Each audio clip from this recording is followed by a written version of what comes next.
ते महाराष्ट्राचे संकटमोचक, माझे राजकीय जीवनाचे आधारस्तंभ, जलसंपदा मंत्री आदरणीय माननीय नामदार गिरीजी महाजन साहेब, जिल्ह्याचे जिल्हाध्यक्ष निलभाऊ माळी आणि वेळेच्या अभावी सर्वांची नावं घेत नाही, सर्वच या ठिकाणी मंचावर उपस्थित सर्व मान्यवर, या नगर परिषद निवडणुकीमध्ये आणि सर्वच नगरसेवक पदाचे उमेदवार उपस्थित सर्व माता बंधू आणि भगिनींनो, तळोदे शहराचा विकास आपण मागच्या 2.5 वर्षापासून पाहताय. कारण 2019 मध्ये त्या ठिकाणी आपलं सरकार चांगल्या मताने निवडून आलं भारतीय जनता पक्षाचं, परंतु त्या ठिकाणी शिवसेना यांनी वेगळी चूल मांडली आणि त्या ठिकाणी आपली संख्या असताना देखील त्या ठिकाणी त्यांनी काँग्रेस सोबत जाऊन सरकार स्थापन केलं. आपण 2.5 वर्ष त्या ठिकाणी विरोधकामध्ये राहिलो. त्या 2.5 वर्षाच्या कालावधीमध्ये मला या मतदारसंघासाठी 1 रुपया देखील मिळाला नाही, परंतु परमेश्वराच्या कृपेने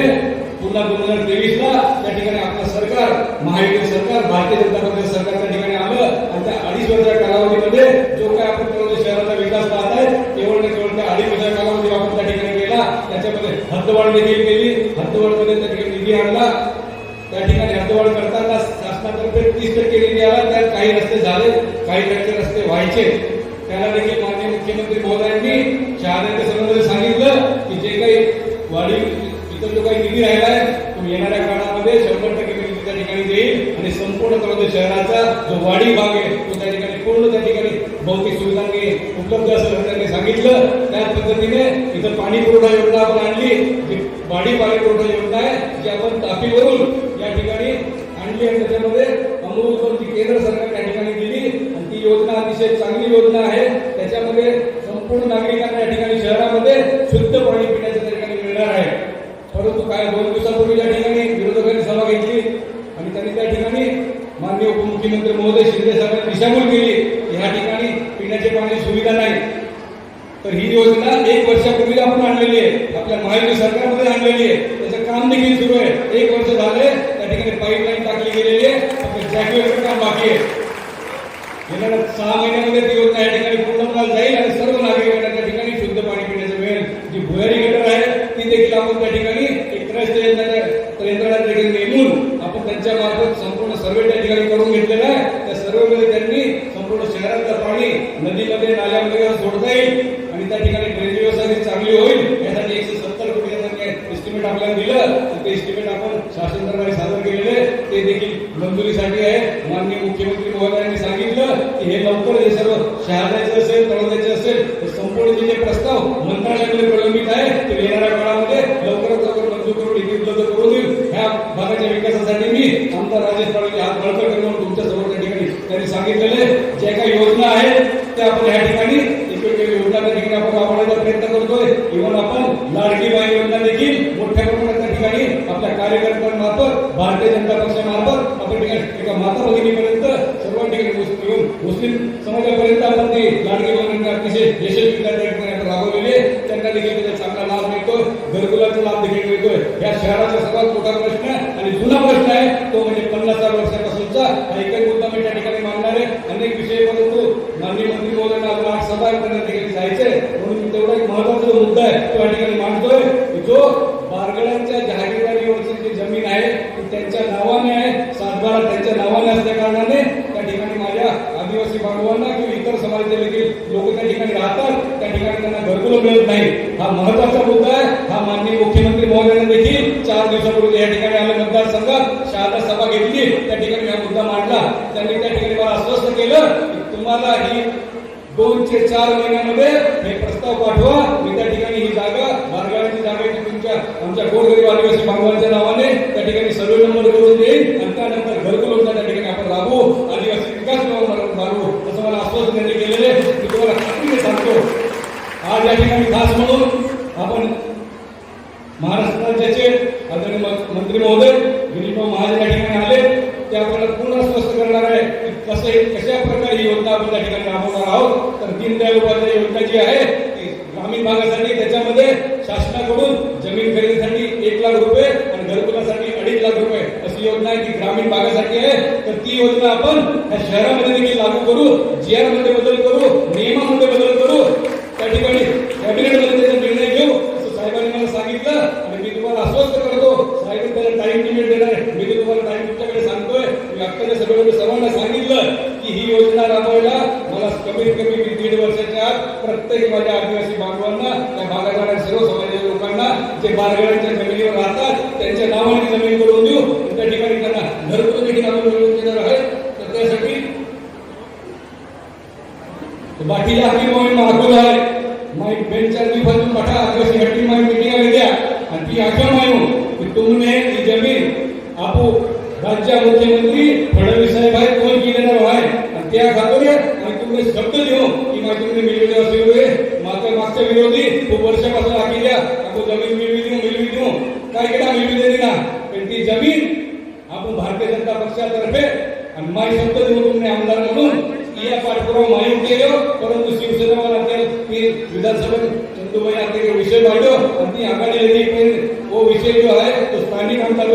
अत्यारित विषय है. स्थानिक आमदार अधिकार आहे. स्थानिक आमदार 15 रुपये दिले की निधी बिल तो स्थानिक आमदार 15 रुपये मिळणार आहे की बाहेरच्या आमदारोने अक्कलको आमदार वेळी नंदुरबार आमदार आहे ते काही नाही विषय करा ते फक्त ही तुमने आखा निवडणुकीत आखा खालून आमदार आहे ही फक्त आम्ही की देऊ कारण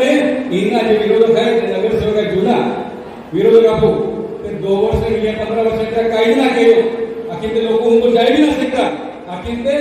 अक्कलको आमदार राहता इना नंदुरबार आमदार लागतात त्या राखा लागता तुम आखायची कारण त्या आखलो ते माहित ना काय नाही कारण तुम्हा अंगो ठोकी खाली या काम आम्ही मिळवी देऊ आम्ही नाव देऊ त्याला नाव केलं ना आणि ते शब्द देऊ आणि मुख्यमंत्री साहेब शब्द दिलो गिरीशभाऊ महाजन साहेब शब्द दिलो की आम्हा आदिवासी बांधवाने 1.5 वर्ष आपल्या जमीन केलो आणि त्या घरकुल मिळवी देवलो ही माझी जबाबदारी लेली आहे आणि जबाबदारी नक्कीपणे मी आज जो शब्द देतोय तो पाळलो आहे आणि शब्द आहे पाळू फार देतो ना शब्द मग आदिवासी बांधवांना विनंती आहे माझ्या आपली वकीलपणाला विनंती आहे की तुम्ही या इलेक्शन में भारतीय जनता पक्ष जोता उमेदवार आहे आपण नगराध्यक्ष उमेदवार आहे जितीभाऊ सूर्यवंशी आणि जोता भी उमेदवार आहे 21 उमेदवार जे माझा प्रभाग उभा आहे ते माझा सक्षम आहे हरी काम केणार आहे गोरगरीब खातून काम केणार आहे बाकी लोक म्हणजे ठोकणार ना एकाच परिवारातून 4 लोक देतात मुस्लिम समाज पिकेटा देतो ना मैं मुस्लिम समाज देखील ही मागच्या वर्षामध्ये मागच्या 2.5 वर्षा कालावधी में कोट्यवधी रुपये दिल्या कानून माहिती सभा लेली ती मुस्लिम समाजामध्ये माही होऊन 8 कोटी रुपये देतात 8 कोटी रुपया म्हणजे आपण जे की मोदी साहेब होपलो आहे सबका साथ सबका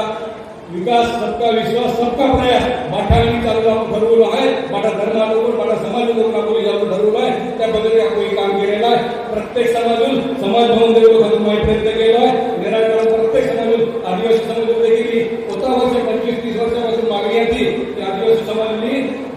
सामाजिक भवन देवलो केटो देईना सेक्यो राजेश पाडवी देतो पाडवी हट्टी देतो आणि ती डीबी हट्टी देतो पहिलं समाज भवन आहे आदिवासी खालच्या भागामध्ये केटा देईना सेक्यो वर्षा फक्त कुठे गेला का देताना जागोला की आपण जागो बिकी देतो भवन बनवून देतो इतर नेल्या जेव्हा 10-12 हट्टे आहे बारली हट्टी वेळी टेंबारी हट्टी वेळी टियान देखील आहे 1000 हट्टी वेळी टियान ते आने समय में 1 वर्षात प्रत्येक हट्टीले एक सामाजिक भवन एक सभा मंडळ त्या ठिकाणी ते जेणेकरून त्या सामाजिक धार्मिक सांस्कृतिक कार्यक्रम नेता आम्ही त्या घटना प्रयत्नशील आहे प्रत्येक गल्ली आदिवासी हट्टी बाटी गटारी गेली रस्ता हारवले घटना प्रयत्नशील आहे प्रत्येक गल्ली गटारी हे तो विरोध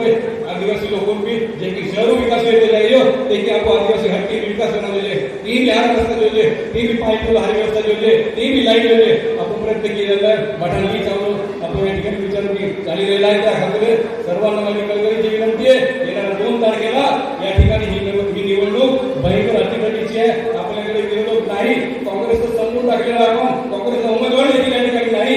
परंतु आपल्याकडे लोक त्या ठिकाणी उभे आणि ते पण कसे आहेत ते तुम्हाला सर्वांना माहिती आहे गोरगरिबांना लुटणारे आहेत असे ते उमेदवार आहेत त्यांचे चरित्र काय ते तुम्हाला सर्वांना माहिती आहे म्हणून एक तरुण उमेदवार आपण त्या ठिकाणी दिलेला आहे आणि तुम्हाला शब्द देतो की ही नगरपालिका हा राजेश पाटील चालवणार आहे प्रत्येक गरीबाला घेऊन चालवणार आहे प्रत्येक समाजाला न्याय देणार आहे म्हणून आपण राजेश पाटीलकडे बघून सर्व माझ्या बंधूंना निवडून द्यावं त्याच्यामुळे सर्वांना विनंती आहे 2 तारखेला मतदान आहे 2 तारखेला आपण कमळाचे निशाणी असलेल्या समोर बटन दाबून प्रत्येक त्या ठिकाणी 3 एका मशीनवरती चिन्ह असणार आहे ते बटन दाबून प्रत्येक गावाला प्रत्येक माझ्या नगरसेवकाला प्रचंड मताने निवडून द्यावं आणि नगरपरिषदेचे जे उमेदवार आहे जितूराव सूर्यवंशी यांना देखील एक विक्रमी मताने विजय करून द्यावं अशी विनंती करतो. थांबतो. जय महाराष्ट्र. जय हिंद. जय